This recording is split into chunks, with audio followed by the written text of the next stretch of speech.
kids cardiac. Catch me in the Muni where the party at. Dog pound, turn up with the elf up on my starter cap. Brought him back, boy, we from the land and we proud of that. Louder man, front to the back, here we go, I got him shouting that. Here we go, brownies.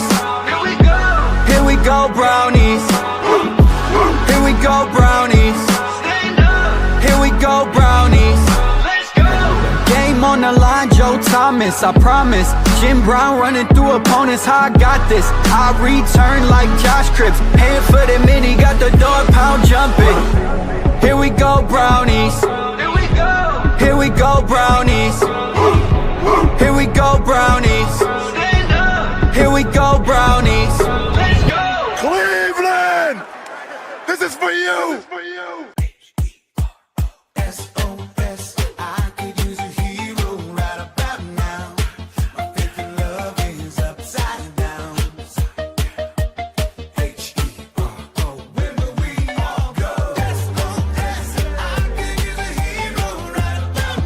Mr. Heroes turning 60. We're proud to have served your favorite cravings for 60 years in celebrating what we do best. Thanks, Ohio. I crave a hero. Be a hero. Well, the Browns weren't heroes today, that's for sure. From Chicago, the Cleveland Browns lost 31-3. Welcome to the Here We Go Brownies post-game reaction with yourself, Dustin. Allie is out and about doing some events this week. We brought back in Ray Show Dog Prisby from, of course, Superfan Addicts podcast on A&D Media. You can catch them every Thursday night, 7 o'clock. Thursday. I was going to say Tuesday, but it's Thursday. 7 o'clock. Always fun. Lots of different fans, different fan groups. You can check them out. Superfans podcast. So great to have you. Not a great outcome, man.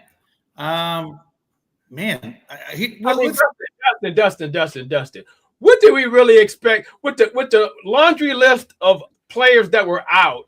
I mean, what did we really expect? Come on, let's be real about it. There are 13 or 14 people in or out of this football game out. Including the whole offensive line. Right. The entire offensive line other than Joel Petonio and the center. Yeah, pretty much. They were all – yeah, it was pretty bad. But you know what's exciting? We should talk about this real quick. I know we're excited. A lot of people are excited to come to this Thursday. That's right. Join us for the Here We Go Brownies Christmas party. It's going to be at Southern Tier Brewery in downtown Cleveland. Starts at 7:30 with great Browns alumni and legends like Josh Cribbs, Hanford Dixon, Greg Pruitt, Bob Golick, Felix Wright, Kevin Mack, and more to be named, and maybe even a sighting from Macho Fan. And, of course, your one and only Ray Show Dog Prisby will be there. Lots of people. By the way, tons of gifts. Most important thing about this is there'll be a lot of silent auction items for this to benefit Bernie's ongoing medical needs. So we'll have multiple companies that have donated things. And Ray, why don't you share a little bit about what's going on with the jersey that we had earlier on today that'll be continuing. It's getting great bids to go for his cause. But tell them a little more about this jersey of Bernie. Right. So I'll go with the first jerseys because there's two jerseys. Right. The first one is a game-used, autographed Bernie Kosar jersey, and I actually had a full image painted of Bernie right on the jersey. That's jersey number one. The second jersey, I call it my Cleveland Brown legendary jersey because it has 5 of the greatest Cleveland Brown legends signed this jersey. You ready for it? Jim Brown, Otto Graham, Bernie Kosar, Brian Sipes, and bringing it on home, Joe Thomas. And what I did with that jersey, so all 5 of those legends signed this jersey. I had their picture painted right by their autograph as well. So there's 5 images on that shirt as well. On that jersey as well. Right now, the legend jersey is up to $2,000, and the Bernie game used jersey is up to $2,500. So we'll be featuring those jerseys at the Here We Go Brownies Christmas party on Thursday, and then we're going to let the auction run till Sunday at midnight. It'll be over. So get those bids in, get them in early, and get them in often. Well, I got to tell you, I had a chance to see those jerseys. Fox 8 was out there today showing those off as well. By the way, guys, these are going to be amazing. Obviously, the game-worn jersey by Bernie is a one of one. There's only so many games that he played and only so many of those jerseys that are even in existence. So it'll make a great item to get framed in your sports room.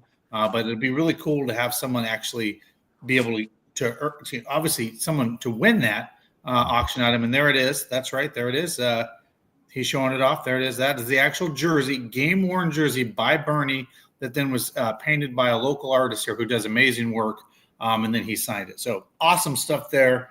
Really awesome stuff. And, of course, there's the 5 legends with their pictures painted on that and their signature. I mean, that's just a cool piece. And, by the way, a couple of those guys are no longer with us. So those are autographs that we'll never be able to get in person ever again. So pretty cool stuff. So, let's start with, I am one to always start with the bad and get into the good. Well, we already kind of addressed the bad. Half the team was on injury reserve today.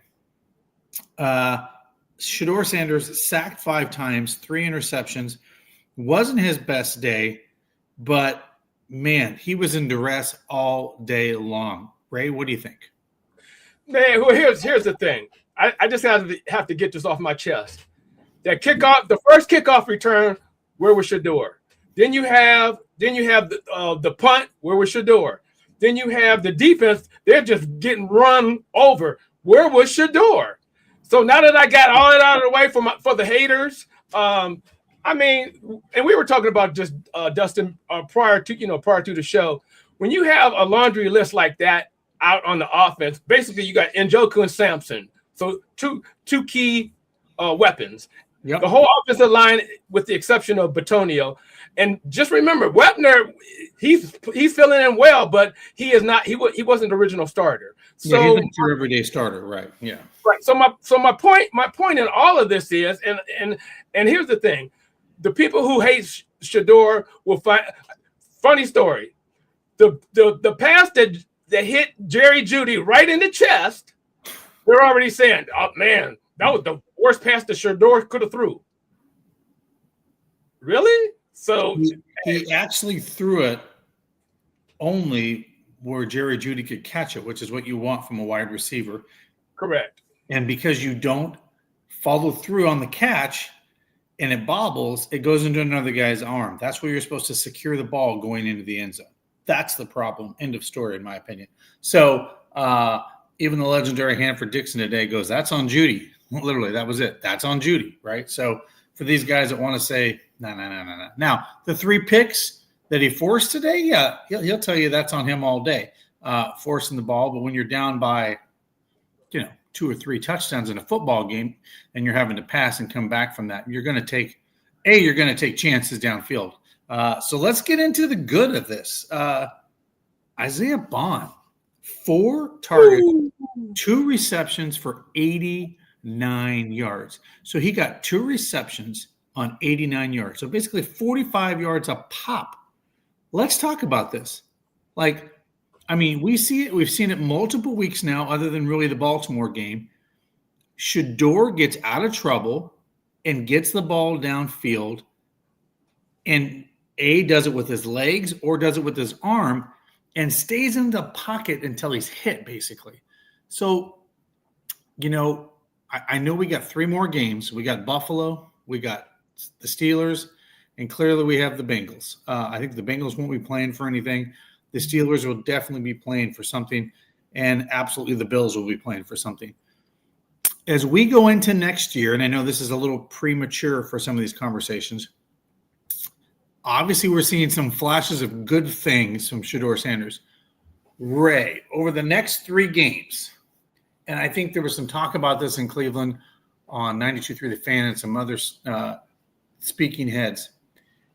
6 games isn't really enough for Shedeur Sanders, but 24 are, and a full season next year and this season is surely enough to know if you know what you got.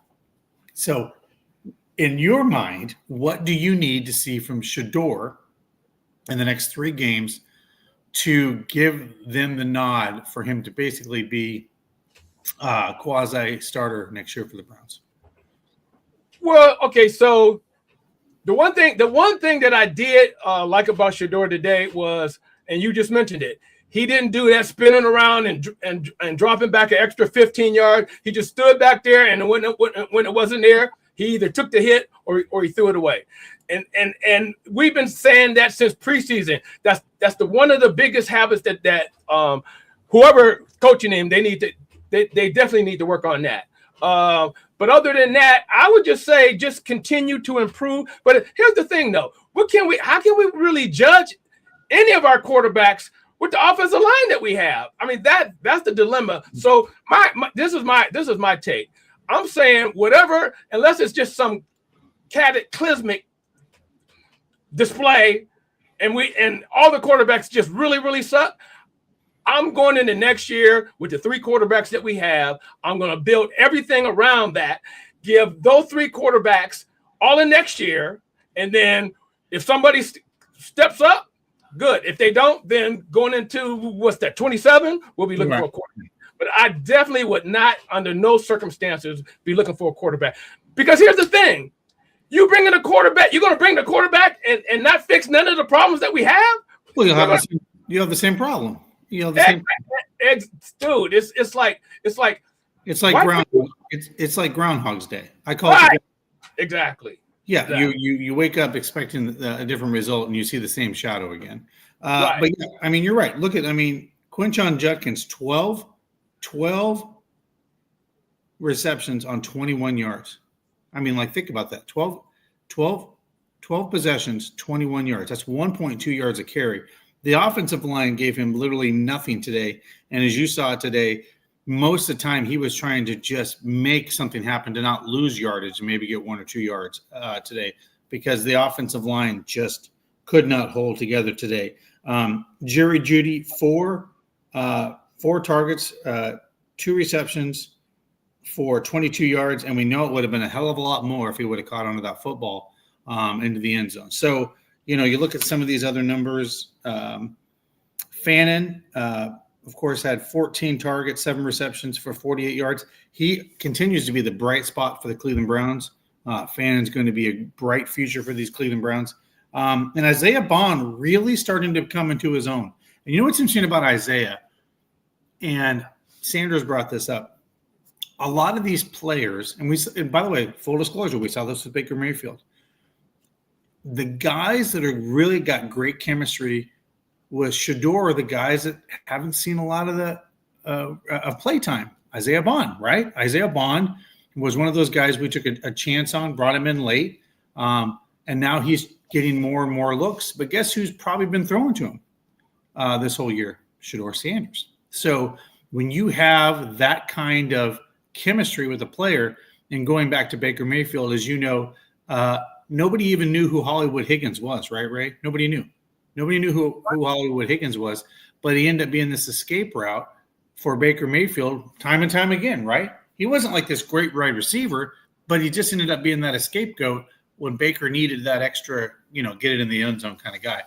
Isaiah Bond, I think, could be that guy possibly in the future for Shador Sanders. So let's give a couple shout outs to some of our sponsors that obviously make this all possible for us. By the way, if you don't have it in your fridge, Stadium Mustard. That's right. StadiumMustard.com is where you get it. And by the way, I want to give these guys an honorable shout out.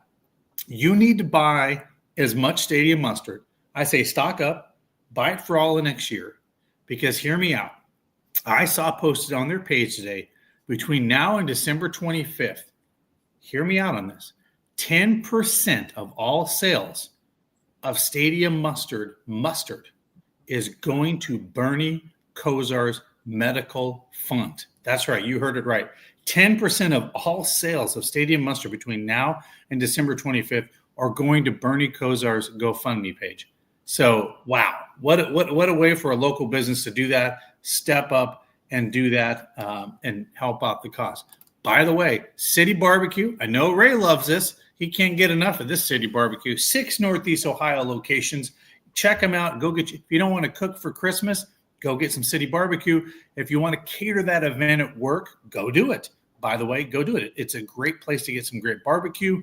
Or if you have a wedding reception or anything you want to do, they do great catering. Go in there, check out their food and their Christmas and holiday menu.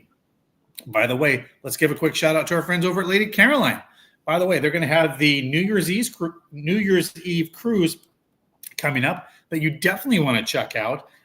Go out on Lake Erie and do something fun and different for New Year's Eve. And by the way, it is so cold and there's so much snow in Cleveland. And you're looking for something fun, exciting to do indoors, go check out Greater Cleveland Aquarium. That's right. Take your kids, take the family. They have the indoor shark tank and all the different species and exhibits. You can feed the stingrays. So many great things you can do over there at Greater Cleveland Aquarium. And while we're at it, let's give a good shout out to our friends over at eXp Realty. That's right. Crystal John Tony over at eXp Realty, best in the business. She'll be at the Christmas party. Come down and check her out and all of your real estate needs. 216-215-6663. Crystal John Tony with the eXp Group. Check her out today. She's got you covered. Ray, I thought the Browns would be a little more competitive, but I guess at the end of the day, I'm not really surprised by the outcome based on so many people being out of this football game.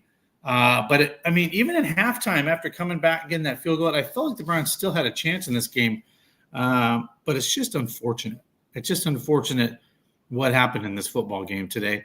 And but hey, piggybacking real quick about what you were saying about the chemistry between Bond and Shador. Yeah. I'm sure that they're both benefiting along with a lot of the other rookies and barely used players. The hungry dogs period, and that's yeah. So Ray, why don't you? So a lot of people don't. Maybe some fans don't know this about the hungry dog period, or may not. Explain to that what that is when it comes to the guys that are playing on the team. So basically, Stefanski and I got to give him. If what they say is true, he started the hungry dogs period. You have to give him his props for that. But basically, what the hungry dogs is, there's only so many reps, and we've heard all about the reps, first team reps, but there's only so many reps that go around during game day or game week, I should say. So what they do is the guys that are not getting the reps, they can stay after practice, and that's the hungry dog period. And they basically go over the game plan, and that's where they get the reps at. And just to note, last week, that last drive, nothing but hungry dog period people was on the field, with the exception of Judy. Everybody else was from the hungry dogs period. So big shout out for whoever started it. I'm going to say Coach Stefanski started it, but the hungry dog period, it's working. So I'm going to point out something because this is somewhat breaking news. George brings this out, and I just saw it's about to go final. A 44-year-old quarterback is about to win his football game in Seattle. Oh, nope. I take that back. My bad. The Seahawks just kicked a field goal. They did not win. My bad. So it's 16-18 now. Am I correct on that, Ray? Is it now 18? Well, I'm behind because my TV is they're lining up for the field goal right now with 22 seconds left. So okay, yeah. they do make it. So they're going to win 18-16, guys. So tough loss for the Colts today, them losing on a last-second game. But I got to tell you, a 44-year-old quarterback to come off from not playing 4 years of football to go on the road to play in Seattle is a tough one.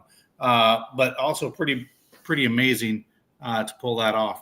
So, obviously, we got some stuff to look forward to here coming up. The Bills are in town. This is a playoff team. In fact, probably top 3 quarterback in the NFL. The Browns are going to have their work cut out for them coming back home to Cleveland. Which, by the way, can we just talk about something real quick? I want to get into this. The defense just at times today we're getting gassed. But if I'm correct, if I looked at the final stat Myles Garrett is 1 sack away from tying the record and 2 from beating it. Is that right, Ray? 1.5. No, I think he's got 21, and I think he's got 21. But the record, no, he has 21, and the record is 22.5. Are you sure he doesn't have a half sack? No, I mean, yeah, I'm positive. Are you sure? Because because everybody was talking about it today. He's a 1.5 away, 2 for the record. all right, so I'm just going to look it up because I thought I saw that he had. They gave him credit for a half a sack. So I'm just going to look this Well, up. you know what? I did leave in the third quarter, so at the end of the third quarter, so he might have got a half after I left. 21 and a half. He's 1 away. Okay. And he got a half after I left it. Yeah, so he's 21 and a half. So he's 1 away, guys. 1 away from tying the record, literally. And he's got 3 games to do it. I mean, that's not crazy. That's very attainable. His own personal records on his wrist is 25 that he wants to get to. It's crazy to be watching this in such a lost season that Myles Garrett is on the cusp of breaking it. Now, let's talk about this. He's 1 away. Ray, does he break this at home against the Bills? And they stop play and celebrate the moment? He's got 1 to tie, 2 to break it. Well, here's the thing. Anything that you can celebrate in Cleveland should be celebrated. So absolutely. Let's stop the game. Well, no, I think the NFL does that. Like just in okay. I'm saying just like I'm assuming they broke. I mean, they probably paused when Jim Brown broke the NFL rushing. You know what I'm saying? I'm sure those moments happen because they do for a lot of, we're going to pause a moment to recognize that the big announcer comes on and says on TV and stuff like that. How special would that be to do it at home against the, next week? Well, again, I mean, when you have a perennial losing team, anything to celebrate is a celebration. So whether it's at home, preferably it's at home because then the fans can enjoy it. But yeah, anything that we could celebrate, I'm all for it. Well, and here's the best part. Now that we look ahead, we have 2 home games in a row. So if he doesn't get it next week, right? He definitely has an opportunity to turn around and do that the following week, which would be pretty cool to do. I don't know. I feel like it's just a great thing to do at home in front of your fans that quite honestly haven't had much to celebrate over the last, let's just be honest, just haven't had a lot to celebrate in general. And it's a great opportunity to do that. Dustin, check this out real quick. Wouldn't it? This will be apropos. If he could do it in the Pittsburgh game, and Rodgers get hurt, and they have to put in Mason Rudolph. Oh my goodness! Poetic justice. Is he the backup? Huh? Is he the backup right now, Mason Rudolph? Is he the backup? No, it's Will Howard. It's Will Howard. No. Will Howard is third. Oh, is he? Okay. Yeah. Because Mason, we've seen Mason already this year. That would be the ultimate, but that would be some irony. It would be. Speaking of our great friends and our sponsors, I just want to give a quick shout out to our friends over at Primetime Sports. That's right. I got a chance to hang out with these guys yesterday with all the amazing Ohio State Buckeye players were there, including running back Bo Jackson. By the way, we may have a special announcement of a guest, possibly this Wednesday night. Ohio State Buckeye player. Stay tuned. We don't have confirmation, but I think we got pretty good confirmation of a live interview on Wednesday night. But speaking of primetime, Tuesday, December 23rd, Mike Hall Jr., another Ohio State Buckeye and Browns player, will be there. And Devin Bush, the linebacker, will be at primetime on December 23rd, 7 to 8 p.m. That's the day off for the guys in the NFL Tuesday. Check them out. That'll be at the Great Northern Mall in Cleveland. And by the way, with the 3 locations of their stores all over the greater Cleveland area, including obviously Great Northern Mall, Belden Village, and Hartville and Streetsboro, check them out. Great time to buy some Christmas gifts and amazing deals at Prime Time Sports. Speaking of some fun stuff, let's give a big shout out to our friends over at Southern Tier Brewing. Obviously, we mentioned them at the top of the show. We will be doing our show there. And by the way, guess what you're going to be able to try? The exclusive Here We Go Brownies Brown Ale.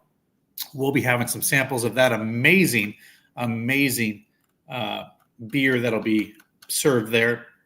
And then, of course, I'd like to give a shout out to our great friends. And just hang on one second. I want to give a shout out to our friends over at Lorello Vineyards. By the way, of course, if you're over in the Muni lot ever, go check them out.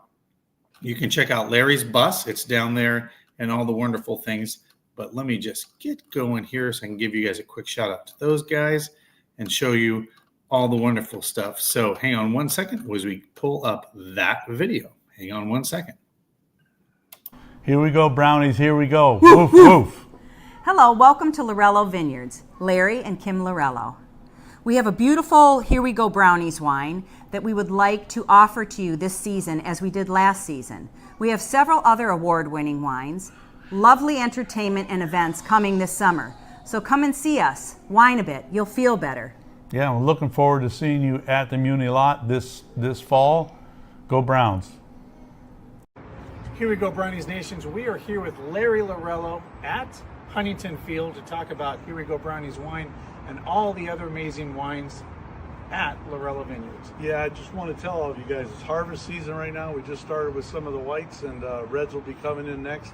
Stop out the winery, all the wineries out in Northeast Ohio, for to check out all the harvest and what we're doing out there. It's a really good time right now. Here we go, Brownies. Here we go. Here we go. Woof, woof. Woof, woof. So, of course, we would like to give a shout out to our friends over there. But my question for you in regards to this upcoming game, Ray, what are you looking forward to specifically in the Bills game from the Browns that can maybe give Shador some help and some guiding light for this game coming up? Well, I mean, it's kind of hard to if we go in with that same offensive line and the same players out. I mean, Buffalo is a better team, in my opinion, than Chicago. So it's not, we're going to see pretty much of the same. Well, and if we're talking about the Bills, I would just like to point out something today. The New England Patriots were down 21-0 today, Ray. 21-0, and came back and won 35-31. That's a pretty damn resilient team. Against the Drake May New England Patriots and Mike Vrabel coach team. So that's a really, really good team. So for the Bills to go and do that in New England says a lot for them coming into our house next week. We're going to have our hands full, to say the least, coming into next Sunday. By the way, guys, again, shout out. We would love to see everybody there this Thursday, 7:30, Southern Tier Brewery, free to the public, family friendly. Come check it out. Tons of gifts, prizes, silent auctions, all kinds of amazing things. Like I said, lots of Browns alumni, Josh Cribbs, Hanford Dixon, Bob Golick, Greg Pruitt, Felix Wright, you name it, and more people to be named. But I'm excited. I know, Ray, we're going to have a lot of fun Thursday night in downtown Cleveland. Oh, also, Larry will be there with the bus. So the bus will make it. If you've never had a chance to see the bus in downtown Cleveland, come check it out. It's really cool to sit on, check it out. It's the bus that's always in the Muni lot. So you can take pictures on the bus, do all the fun stuff. Because guess what, Ray? This is one thing I know it. Damn it. We're undefeated at fandom and we're undefeated at tailgating.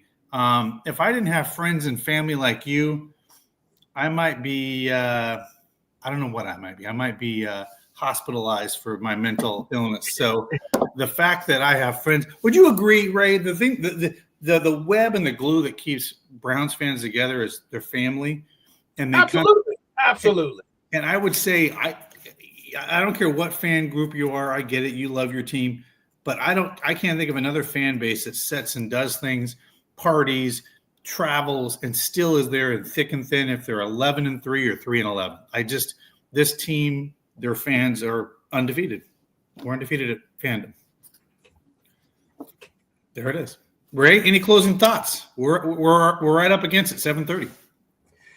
I mean, to be honest, I just want to see improvement, because pretty much these last 4 games is pretty much like the preseason. All they're doing is evaluating. Yeah, So, I mean, this is really seeing what you're going to do with your dozen picks next year. I mean, right, exactly. Yeah, and we don't know what the coaching staff will be. I do feel like Andrew Berry is safe, but I mean, we don't know if it's going to be a new coaching staff, and he's going to be coaching and looking for new players himself as a coach. There's a lot of decisions that are going to have to be made with this Cleveland Browns team in the next few weeks to decide what the future looks like in Cleveland. So with that, guys, a tough one today for the Cleveland Browns, but stay safe, have fun. We'll see you Thursday at the Christmas party. Go Browns. Go Browns.